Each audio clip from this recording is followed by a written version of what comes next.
First of all, when you meet a patient, you've got the inquiry side of it. So the information that I've learned over the years, the experience, as you could call it, you kind of get a gist of what you think may be going on as you talk to somebody. And then the skill is in actually trying to extract that information from the patient using clever sort of ways of questioning. So by the time you actually go to the examination, you've got a rough idea of what you're going to be testing for. And then there's the testing side of it. You know, as I said, you've got different body types, different personality types, the way they talk about their pain. So you look at them, you observe, and you think that, let's say somebody's in their 40s, you think, right, they've been walking on their feet for 40 years, they've had different accidents that came up in the case history, all these different things are wrapped up into this body, and it's up to you to try and find out what's going on, to feel through, use your hands as diagnostic tools. That's what I love about it. So you run through the examination, you may sort of feel into, segmentally, into the cervical spine, into the neck, into the thoracic spine. You see how it all fits together as a 3D structure.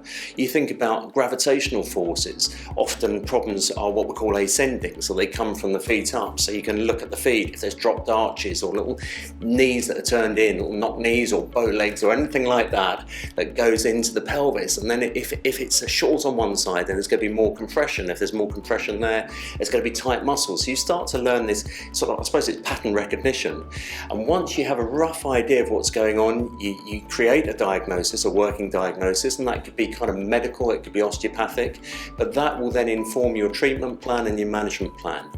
So that's the osteopathic side of it, but also we do orthopedic testing, we do neurological testing, we do medical testing where we'll be taking blood pressure, pulse rate, listening to lungs. And in some cases, as has been said before, osteopathy is not a cure-all. It's not there to sort of treat everybody, because some people may be best off with another healthcare practitioner. It may be that because of their feet, you refer them to a podiatrist. Or if there's something a little bit more concerning where you feel that there's some further investigation needed, you'd be wise to write a letter and actually refer them back to their GP. Maybe get that information if it's a scan or blood tests, and then that will inform your management plan. It may be then you see the patient back and you could be more assured with what you're working with. What I love about this job is the variety, and no day is the same, and that's great, because I deliberately haven't specialised. I know some people specialise. I deliberately haven't specialised in sort of 25 years because I would like to keep the breadth and scope of patients I see very broad. But thinking about an average day, well, you know, I do treat babies, but I don't see an awful lot of babies, and sometimes there may be issues with sort of the way they've been born, and their sort of heads are a little bit tilted, and they're finding that there's a slight bias. So some very, very gentle, we don't do anything, you know, with babies it's all very subtle, very gentle, just working with the tissues. And that's a great thing about osteopathy, you're becoming familiar with what you can actually do, how compliant muscles are, how, you know, joints are. And that's not just with babies, but especially as you get older, you get to know the quality of joints, you know, degenerative joints, what it feels like, joints that are being compressed, that become very restricted. And that's the sort of thing you may look to work on. So I've treated, for instance, today I saw people with degenerative cervical spines. They're getting sort of neck pain, general pain around there, because of age-related conditions, and because of the work that they're doing. I've seen an awful lot of teenagers lately, so with tendinopathies, problems because they're playing too much sport. Again, maybe neck pain. I'm seeing an awful lot of people because they're sitting at desks incorrectly and posture isn't great.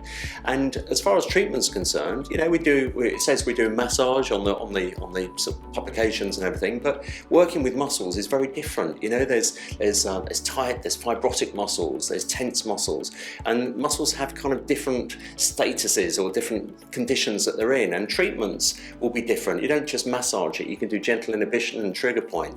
Some need stretching, some need what are called muscle energy techniques, MET techniques, where you actually activate the muscle to take advantage of the relaxation. And if joints are stiff, we mobilize them. We call it mobilization or articulation, where joints are bathed in synovial fluid. So you're looking at you can't oil a joint, so you look to sort of mobilize it gently, and you get the soft tissue around that to sort of relax off, looking to restore improvement and restore mobility to areas so people can function better. So people tend to come to osteopaths for hands-on treatment, which is fine because that is what we do and what we're good at. However, we've got another role which is kind of interconnected with that, which is health promotion. promoting public health initiatives, trying to get people to assist them with directions how to stop smoking maybe, losing weight, and definitely increasing physical activity.